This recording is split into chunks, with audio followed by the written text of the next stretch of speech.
chat now with Robin Bromley-Martin, and one thing that's emerged from the Select Committee again is big plans, your big plans for a marina in Ramsey. Now, unlike other marinas in Ramsey, we're talking about going out of Ramsey rather than within the harbour, the existing harbour. Yeah, my understanding is, and one should remember that I'm a relative newcomer to the island, is that there have been several other projects promoted for marina berths inside the harbour and one outside the harbour back in 2010. None of them have come to fruition. None of them have come to fruition, so yeah. It's not a good track record to start with. What sets yours apart then? Ours is going to be the first marina proposal whereby there will be 24/7 access to the sea, and that makes it a very important safety-related port for any vessels transiting the Irish Sea, because at the moment there is no, and anybody transiting the Irish Sea in rough weather will not come to the Isle of Man, either to get into Peel or into Douglas, having to wait outside in rough swell to get in. This will be, apart from perhaps the odd day in the middle of winter when any self-respecting yachtsman is sitting in the bub, there'll be literally 363 days a year access to Ramsey Marina. Now we've got the South Harbour Wall. We've better say where it is, and it's from there, isn't it? Across in front of where the bowling alley is, towards the pier. Down to the pier. Yeah. So we have basically, in order to get the depth of water, we need to dredge out roughly just under 500,000 cubic meters of sand. And rather than spend a lot of money dumping it offshore in the Irish Sea, it is our view that we should put it and pump it and up onto the beach and reclaim an area on the beach, effectively, as you say, from the South Pier and the harbour entrance down to the Queen's Pier itself. And any marina needs land to service it, so that would be for land, that. Yeah. So we're going to claim roughly 12 hectares, which is just under 30 acres of the beach, of which just under half of it will be developed. So that is the bit running from the bowling alley to the north end of the reclaimed area, which is the south finger of the harbour entrance. And there will be some commercial properties there, but largely it will be residential and in keeping with the Ramsey urban conservation area next door. I'm assuming that any project like this is going to need a big breakwater, isn't it? Yes. Bigger than anything it's not there, is it? It's going to need building. Yeah. No, we need to extend that existing finger breakwater out about 300 metres, and then it would turn south towards the outer end of the Queen's Pier for about another 350 metres. That's going to cost, isn't it? Yep. That's a major civil engineering job. It's a major civil engineering. Yeah. No, that is a key element in the cost, and clearly it's got to stay there for a very long time. We reckon that, having done some quick calculations, bearing in mind that it's difficult to apportion costs between a dredged area and a non-dredged area, but we're talking probably the marine works in the region of 25 to 30 million pounds. Who's going to fund that? Basically, there will be two funding sources. One is the profit from the residential development that we do between the bowling alley and the existing harbour entrance.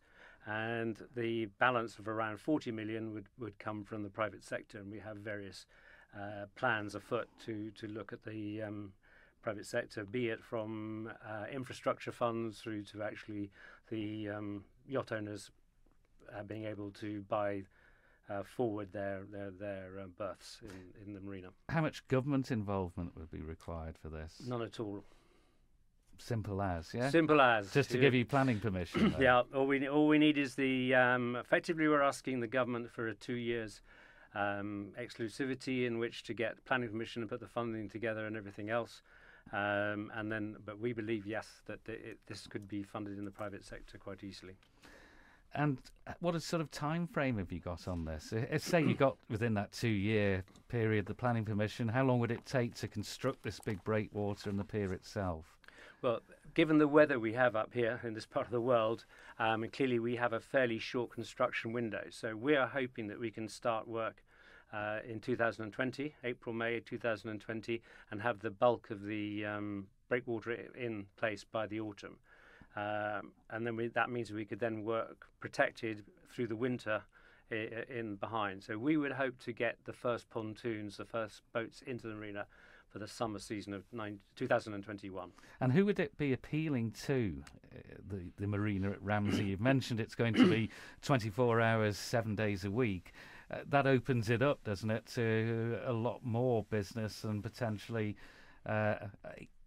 waiting outside, as you put it, in the rough weather. Yeah, no, it's very interesting. There's some very interesting reports that the Highlands and Islands Development Board and the British Marine Federation sponsored a few years ago now, and they effectively have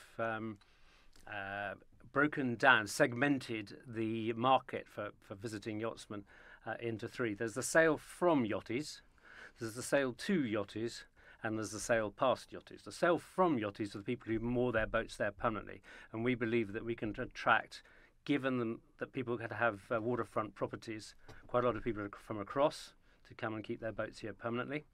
Secondly, places like Dunleary with 1,000 boats moored there in marinas, or even Whitehaven, Kirkcudbright, or places like that. That's a nice day's sail to Ramsey to come for a long weekend, and clearly we want to make Ramsey attractive enough for them to want to do that, both in terms of bars and restaurants as well as other attractions. And then the third and last category is that there is a surprising volume of transit traffic, of boats going to and from the west coast from further south, and if we can become a major stop-off point for that transit traffic, we believe that we'll have a significant number of overnight visitors doing that. And that would boost the economy of the town. Well, we believe that we could get between 5,000 and 10,000 visitor nights from the yachting fraternity alone. And that would produce, in our view, somewhere between £500,000 and £1 million of additional GDP into the local economy in Ramsey, and that predominantly that clearly would be food and drink. So that would really give a boost to the gastronomic delights of Ramsey, we believe. Any development, though, here, there will be people, I'm sure, in Parliament Street a little concerned that through traffic might not go through Parliament Street anymore, and there'd be a big focal point out by a marina. We are keenly aware of that, and I hope that with everybody we have talked to, the Ramsey Marina team have talked to, is that we want to minimise the amount of commercial property we produce in order to maximise the business generated by marina visitors in the existing part of the town. What about environmental issues? Because there are with any marina, aren't there? There are projects, there are various standards you presumably want to meet. Right, we're very conscious that the marina is going to be in the Ramsey Bay conservation area. The good news is where we are suggesting and proposing to put the marina is in the lowest of the four categories. So it's away from the eelgrass, and it's also, to use a bit of slightly legacy legislation, not part of the ASSI, which is in front of Morag Park. So whilst we're clearly going to alter the nature of the seabed, in the breakwaters we will be using these concrete wave dispersing tripods, and clearly inside there we can create a complete new marine ecosystem for propagating small fish. And we're also intending, having talked with the Manx Fish Producers Association, thinking in terms of propagating oysters under the pontoons in the marina itself. This is being done in the Solent on 6 or 7 marinas there very successfully. And we understand from Manx Fish Producers that there is in fact a native Manx oyster which is nearing extinction, and so we have suggested to them that perhaps this would be a very good opportunity to develop and increase the range of shellfish that the island produces. What sort of support have you got? Have you spoken to the commissioners? Yes, no, we talked to the commissioners a few months back, and we have kept them up to speed with what we're planning. And I'm happy to say is that we've had full support not only from the chairman but also the chief executive of Ramsey Town Commissioners. So it's been very heartening to have such support from them.